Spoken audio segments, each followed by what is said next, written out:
Hey, what's good, people? It's CJ Williams for Culturalist Theory, and for this video, we're taking it down south to Atlanta to rank the 11 albums by the king himself, T.I.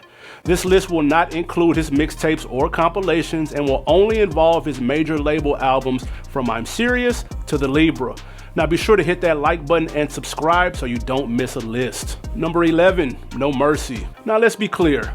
Technically, T.I. has no bad albums to speak of, but some efforts are weaker in comparison to his otherwise strong catalog. With that being said, No Mercy is the least likable of the bunch. Originally titled King Uncaged, this album dropped in December 2010, right after he began serving an 11-month prison sentence. Not as street-orientated as his other projects, No Mercy sees T.I. out of his element. A rarity for the king, but he's outshined by multiple features on the album. Kanye, Rocco, Drake, and Scarface all had stellar verses, while T.I.'s were mid by his standard. Not a terrible album, just not T.I.P. at his best. Number 10, T.I. vs. T.I.P. At a time where T.I. was contemplating leaving music, his fifth album, T.I. vs. T.I.P., shows the veteran MC conflicted. Released after the shooting death of his close friend and personal assistant, Fallant Johnson, T.I. decided to release a concept album showcasing a duel between his two personalities, the business-minded CEO, T.I., and the more street, former dope boy, T.I.P. Albums like this have always been tricky. Artists like Nelly and Cassidy have tried with marginal success, and you can put this in the same level as those. Led by monster singles with Big Things Poppin' and You Know What It Is, there's enough on the album to like, but not much to be remembered. Even though it's not top of mind when you think of favorite T.I. projects, the album would do well commercially and critically. It was nominated for a Grammy for Best Rap Album and actually won the Favorite Rap Album category at the AMAs. Number 9, Paperwork. Dropping in October of 2014, Paperwork saw many changes before it was actually released. Originally titled Troubleman, He Who Wears the Crown, the album was supposed to serve as a follow-up to Troubleman, Heavy is the Head. Instead, it was reworked to be the first of a trilogy, followed by 2 albums we have yet to speak about on this list yet. I got 3 more albums in my head already conceptualized. Once I get them out, I'm done. More of those in a moment. With Paperwork, you get a solid T.I. project led by huge singles, All About the Money featuring budding superstar Young Thug, and No Mediocre with Ozzy Iggy Azalea basically running radio in 2014. But don't let those stellar singles distract you from the heat that's on the album. King, Oh Yeah, and the title track Paperwork are great records, but the standout is the Pharrell-produced ode to his fallen friend and Grand Hustle artist Doe B, Light 'Em Up. One of T.I.'s strengths as a writer is his ability to make reflective R.I.P. joints, and this is the best of his catalog. Number 8, Dime Trap. I mentioned earlier that Paperwork was supposed to serve as part 1 of a trilogy, followed by albums The Return and Love and Loyalty. Well, The Return would end up getting changed to Dime Trap.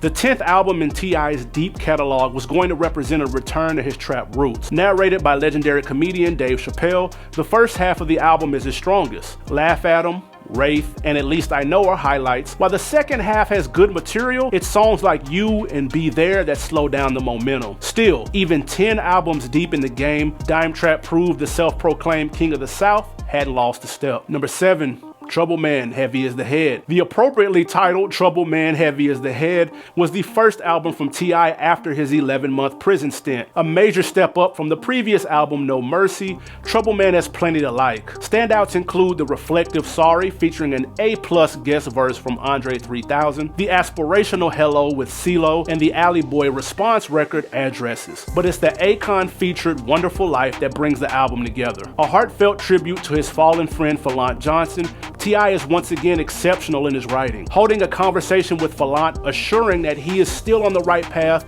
despite the incident that led to his death. It's records like this that show why T.I. is regarded as one of the best to come out of the South in rap history. Number 6, The Libra. T.I.'s 11th album, titled The Libra, was not only a reference to his zodiac sign, but also doubles as an acronym, Legend is Back Running Atlanta. A bold claim, but a fair one, as The Libra may be Tip's most underrated album. Originally titled Love and Liability, this was supposed to be the 3rd and final act in his trilogy, preceded by Paperwork and Dime Trap. The next one is more like trap music. It's trap music 2017. And the one after that, it's gonna be, more like a love as it pertains to a dope boy. T.I. was quoted as saying this was going to be like a gangster version of 808s and Heartbreaks. That concept looks like it was scrapped for a more traditional T.I. sound, and he made the right decision. The album is littered with heat, especially the first half. From the second track, Hit Dogs Holler, you're likely not skipping anything until at least track 11. The album also closes well with the politically charged How I Feel, We Did It Big, and Thank God. Coming in at a healthy 20 tracks, there's not a lot to dislike on here. Also, if you haven't revisited the track Half a Ticket featuring Conway, go check it out. The instrumental has changed since its original release, likely due to sample issues. Still a banger nonetheless. Number 5, Paper Trail. T.I. pulled out all the stops for his 6th album, Paper Trail. The project has several high-profile features, both on records and behind the production. Superstars like Jay-Z, Kanye West, Lil Wayne, Rihanna, and Justin Timberlake all popped up over beats by Swizz, Timbaland, Toomp, and Drummer Boy. The investment paid off as the album debuted #1 on Billboard, selling 568,000 its first week. You know what I'm not doing on this album? I'm not giving any forward notice. Okay. I'm not giving any forward notice. I'm gonna let the music speak for itself. Balanced with big boy singles and banging B-sides, the album is strong from start to finish. Highlights include Ready for Whatever, You Ain't Missing Nothing, and Swing Your Rag. But it was the Shorty Low addressing What's Up, What's Happening that stood out as a fan favorite. Paper Trail works on many levels and serves as a nice bounce back album coming off his gun charge. Number 4, Urban Legend. T.I.'s 3rd album really showed the ATL MC growing right in front of us. Sporting a more polished, perfected flow, the album knocks from front to back. Lead single Bring 'Em Out, originally meant for Beanie Siegel and then Joe Budden, was a Swiss Beats produced hit that took T.I.'s status to another level with a now classic Jay-Z sampled hook. While singles like ASAP and You Don't Know Me kept registers ringing, it was B-sides like Why You Mad at Me and Stand Up that kept the album in heavy rotation. A few missteps aside, Urban Legend did exactly what it was supposed to. It showed that T.I.'s talent could finally match his potential. Number 3, I'm Serious. Some may be confused as to why the debut album that flopped commercially and caused T.I. to get dropped from his label made it to our top 3. Well, day one T.I. fans know exactly why I'm Serious is where it is. Raw and confident, some say a little too cocky. What's the name of the album, dude? I'm serious. I'm serious. What you telling folks with that right now? I'm serious. I'm serious. Everybody You don't understand that, you don't understand. Y'all know. But the artist who crowned himself the King of the South dropped a very promising debut album. He showed he can make relatable records like Still Ain't Forgave Myself, anthems like Dope Boys, and even storytelling joints like What Happened. This album may not have cracked Billboard Top 100, and Arista didn't even grant T.I. a second single, but I'm Serious shows that even billion-dollar record labels get it wrong sometimes. Number 2, trap music. T.I. didn't let the lukewarm response to his debut album faze him.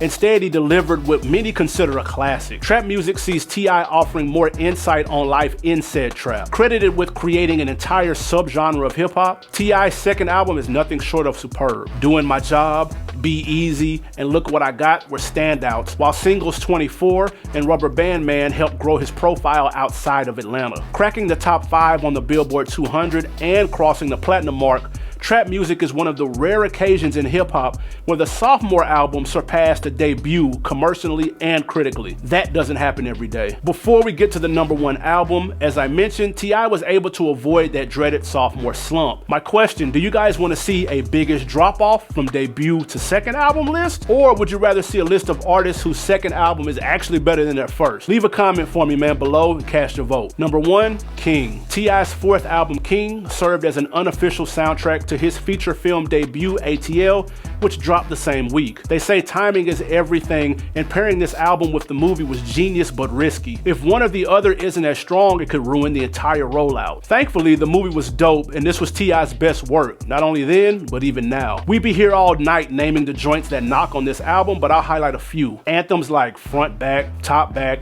and Bankhead blasted out of whips across the nation, while reflective joints like Good Life and Live in the Sky provided balance. Selling 522,000 copies, T.I. more than doubled the first week sale of his previous album, Urban Legend. 19 tracks deep with 1, maybe 2 skips, this was the album that catapulted T.I. into superstar status. That's it for today's list, man. Be on the lookout for his next album, rumored to be his last. Until then, let me know what you think of the rankings in the comment below. Remember to like the video and subscribe to Culturalist Theory so you never miss a list. Until next time, I'm CJ Williams. I'm out.